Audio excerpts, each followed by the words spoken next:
नमस्कार। लागत लेखांकन के अंतर्गत चैप्टर श्रम नियंत्रण के अंतर्गत आज का हमारा टॉपिक रहेगा श्रम नियंत्रण का परिचय।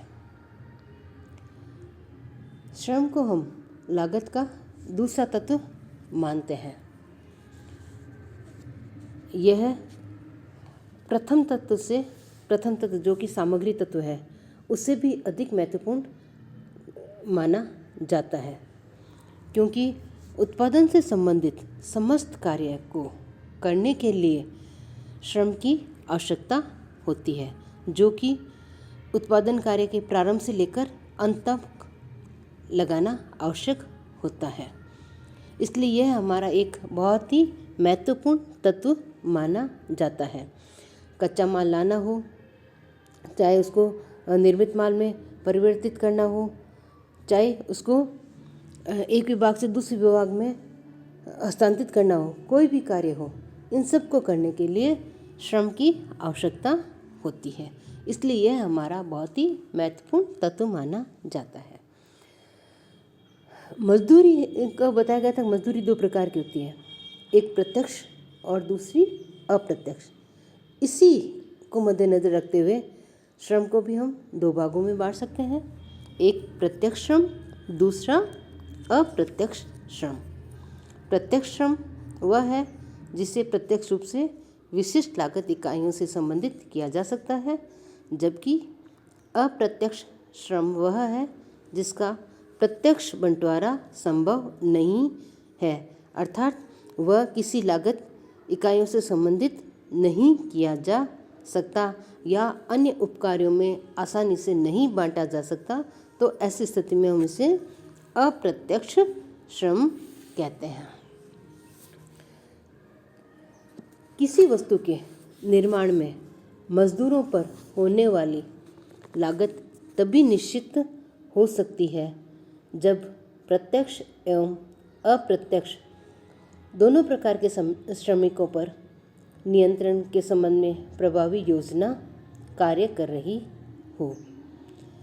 इसके लिए कुशल श्रम संगठन की आवश्यकता होती है, ताकि श्रमिकों का चुनाव सही हो, उनकी कार्यकुशलता में वृद्धि हो तथा उन पर देखरेख की समुचित व्यवस्था हो, जिससे समय का दुरुपयोग ना हो पाए।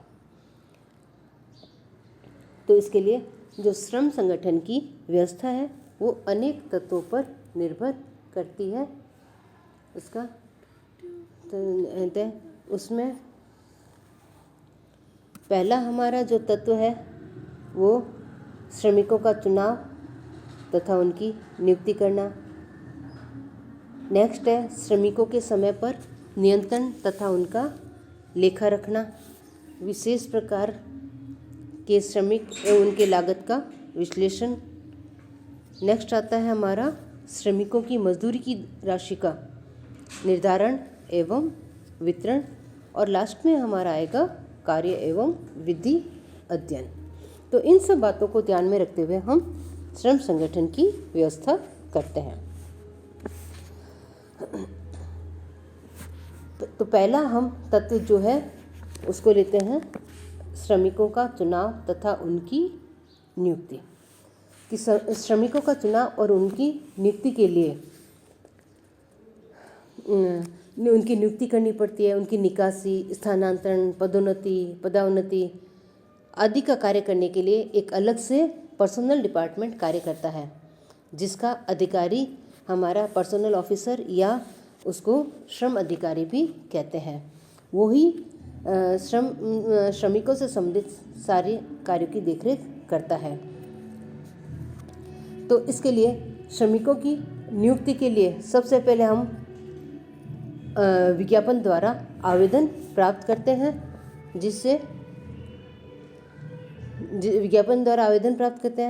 और उसके पश्चात इन प्राप्त आवेदन पत्रों की जांच करके कुछ चुने हुए व्यक्तियों को लिखित परीक्षा या साक्षात्कार हेतु बुलाते हैं, और उनमें से साक्षात्कार के पश्चात उनका चयन करते हैं। चयन साक्षात्कार में जिन श्रमिकों का चयन होता है उसके पश्चात उनके प्रशिक्षण की व्यवस्था की जाती है, और जब उनको एक निर्धारित कार्य या निर्धारित समय अवधि तक जब प्रशिक्षित कर दिया जाता है तो इन प्रशिक्षित कर्मचारी को उनका संबंधित विभाग इनको सौंप दिया जाता है। इसके पश्चात जब इन श्रमिकों को इनका विभाग सौंप देते हैं तो जितने भी श्रमिक हमने काम पर रखे हैं उन प्रत्येक श्रमिकों का श्रमिक इतिहास रिकॉर्ड रखा जाता है। इसके अंतर्गत श्रमिकों से संबंधित उसका नाम, पता, विभाग, पूर्व नियोक्ता का नाम, काम पर आने की तिथि, भुगतान की तिथि, भुगतान की दर, श्रमिक संख्या, यानी सारा विवरण दिया जाता है। और यदि वह नौकरी छोड़कर चला जाता है तो उसे निकालने या उसके स्वयं छोड़कर जाने संबंधी कारणों को भी इसमें दर्ज किया जाता है। और इस श्रमिक इतिहास कार्ड के पीछे वाले भाग में भी कुछ खाने दिए हुए होते हैं।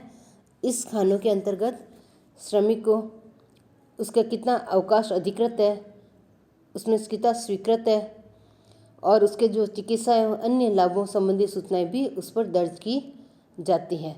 और इस कार्ड के पृष्ठ भाग पर श्रमिकों के पते में परिवर्तन, उनकी प्रगति, एक विभाग से दूसरे विभाग में स्थानांतरण आदि के संबंध में भी पर्याप्त स्थान रखा जाता है। यानी उसमें श्रमिक से संबंधित समस्त इतिहास उसके अंतर्गत रखा जाता है। किस तिथि को आया, क्या कार्य दिया गया, कौन से ग्रेड में है, कितना वेतन है, परिवर्तन का कारण क्या है, सब कुछ उस श्रमिक इतिहास कार्ड में दिया हुआ होता है। नेक्स्ट आ रहा है हमारा श्रमिकों के समय पर नियंत्रण तथा उनका लेखा। जब हम श्रमिकों को काम पर रख लेते हैं तो अब उनके काम पर रखने के पश्चात उनके समय पर नियंत्रण और उनका आने और जाने और कार्य में कितना समय व्यतीत किया, इसके संबंध में भी लेखा रखना आवश्यक है। यदि यह लेखा हम नहीं रखते हैं तो इसमें अधिक से अधिक लापरवाही हो सकती है या श्रमिक लापरवाही पूर्वक कार्य करेंगे। इसलिए इसमें सही और पूर्ण हिसाब किताब रखना आवश्यक होता है।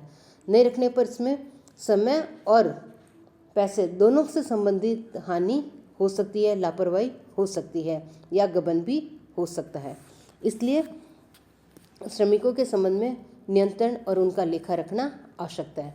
तो इसके लिए हमें ये लेखे हम क्यों रखते हैं? कभी कभी किसी उद्योग में वैधानिक आवश्यकताओं की पूर्ति के लिए भी ये लेखे रखना आवश्यक होता है, मजदूरी तालिका बनाने के लिए है, या उत्पादित वस्तु या सेवा की इसमें कितनी श्रम लागत लगी इसको ज्ञात करने के लिए, या कारखाना उपरी वितरण के लिए जिससे हम प्रत्यक्ष मजदूरी घंटों की गणना कर सकें, उत्पादकता निर्धारण के लिए, श्रम लागत पर नियंत्रण के लिए हमें यह उनका लेखा रखना आवश्यक है।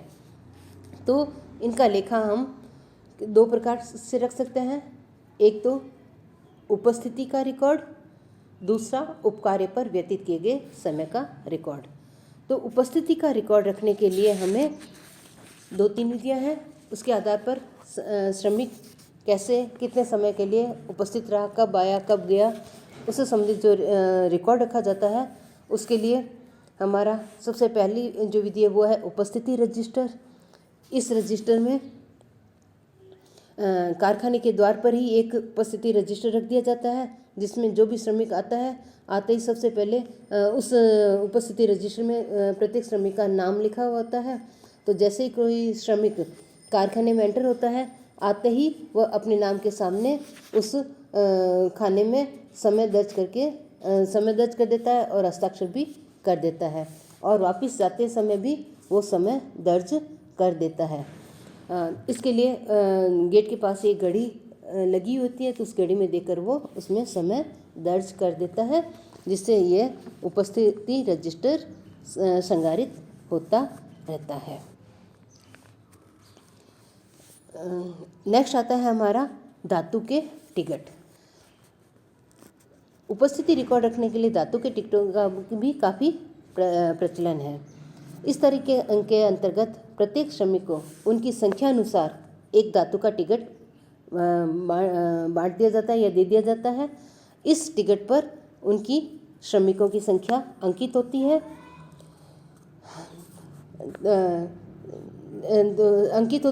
तो जब भी कोई श्रमिक कारखाने में प्रवेश करता है तो आते ही उस द्वार पर एक बोर्ड पर जो ये टिकट है वो उस किलो से लटका दिया जाता है। जब वो एंटर करेगा तो वहाँ उनके जो किलो पर जो ये धातु के टिकट लटके हुए होते हैं, तो श्रमिक एंटर करेगा और अपने नंबर वाला टिकट उठाएगा और पास में रखे हुए संदूक में डाल देता है, जिससे उसमें ठीक समय पर आने के सूचक है। जबकि यदि दूसरे संदूक में ऐसे टिकट डाले जाते हैं तो ये श्रमिक के देर से आने की सूचना को इंगित करता है।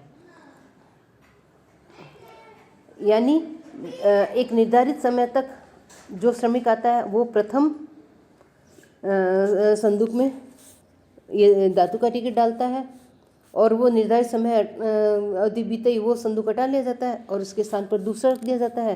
तो जो लेट आने वाले हैं वो उस संदूक में धातु के टिकट डालते हैं। इस प्रकार उनके उपस्थिति का रिकॉर्ड रखा जाता है। उसके पश्चात आता है हमारा समय छापने वाली घड़ी। जिन औद्योगिक इकाइयों में श्रमिकों की संख्या अधिक होती है और श्रमिकों के आने व जाने के समय का लेखा करने के लिए समय छापने वाली घड़ी का उपयोग करते हैं। इस घड़ी के अंतर्गत एक घड़ी कार्ड दे दिया जाता है।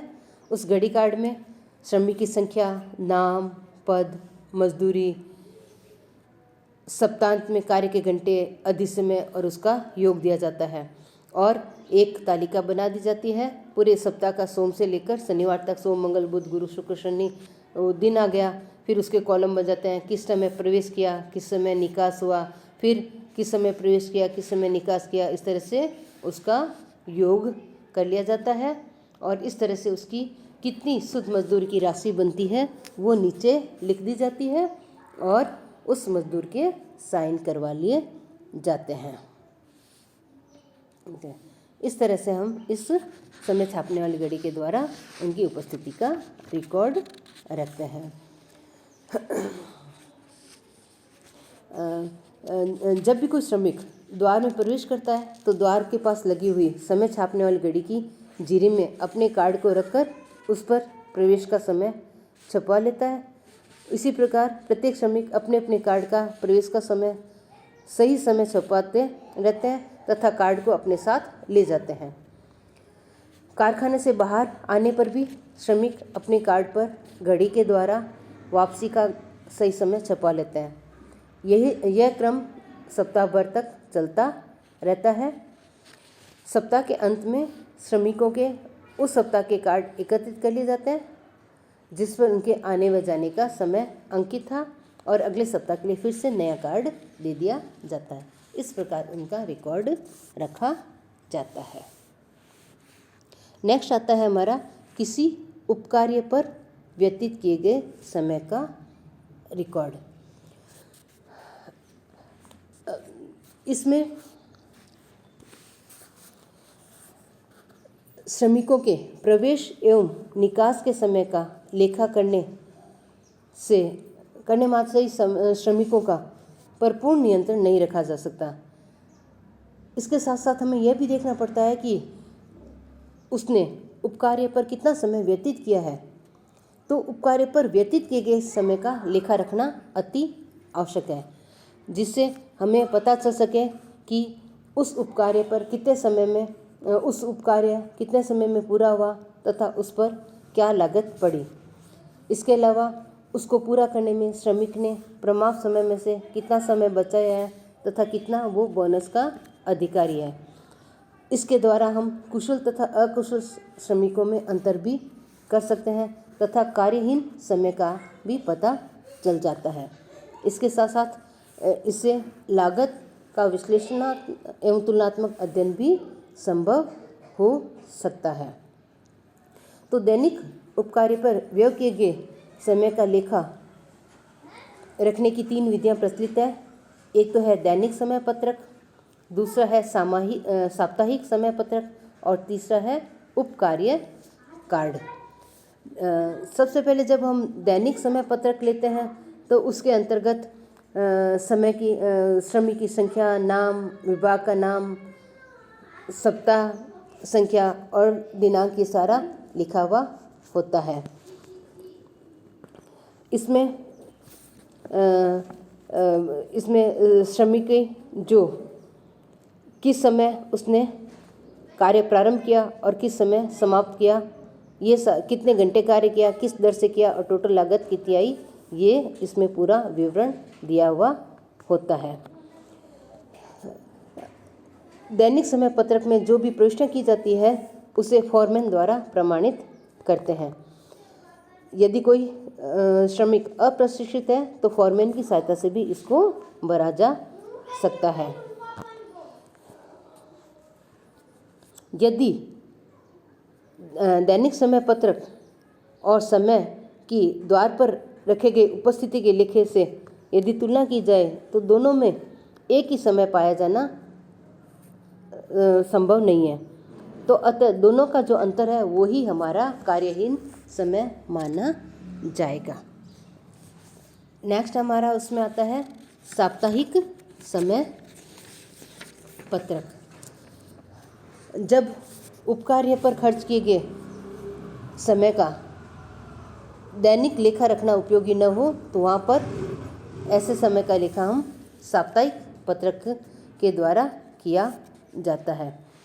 यह पत्रक उन औद्योगिक संस्थाओं के लिए लाभदायक है जहाँ पर उपकार्य की संख्या कम होती है तथा इस विधि के द्वारा हम समय और श्रम की बचत कर सकते हैं तथा इस पत्रक के द्वारा एक ही स्थान पर श्रमिक के कार्यहीन समय का भी पता चल जाता है।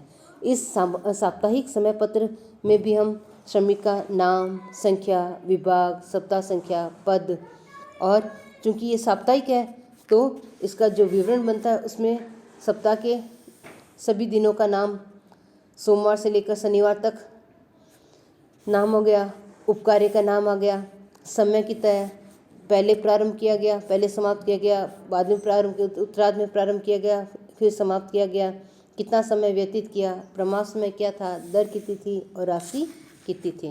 और फिर इसको हम इस पर श्रमिक के हस्ताक्षर हो जाते हैं, फॉरमैन प्रमाणित कर देता है और लेखा शाखा में इसको संदर्भ हेतु रखा जाता है।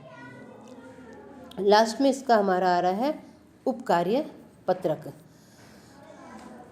उपकार्य पत्रक के अंतर्गत 2 प्रकार के उपकार्य हमारे हम रख सकते हैं, प्रत्येक श्रमिक के अनुसार और प्रत्येक उपकार्य के अनुसार। जब हम इसमें प्रत्येक श्रमिक के अनुसार पृथक कार्ड होता है तो उसके द्वारा दिन भर अथवा सप्ताह भर का किए गए कार्यों का लेखा उसमें रखा जाता है, तो इसे हम समय कार्ड कहते हैं।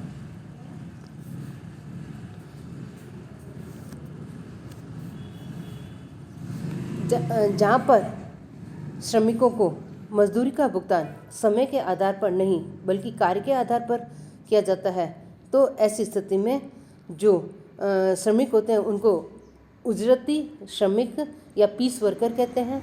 और इन श्रमिकों को जब कार्यानुसार मजदूरी दी जाती है तो प्रत्येक श्रमिकों को एक अलग कार्ड दिया जाता है जिसे उजरती कार्ड पत्रक कहते हैं।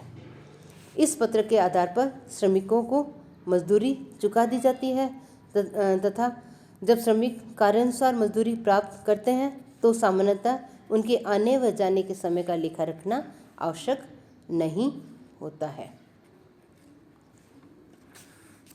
लेकिन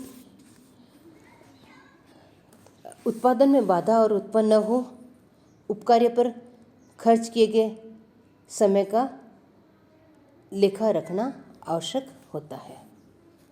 धन्यवाद।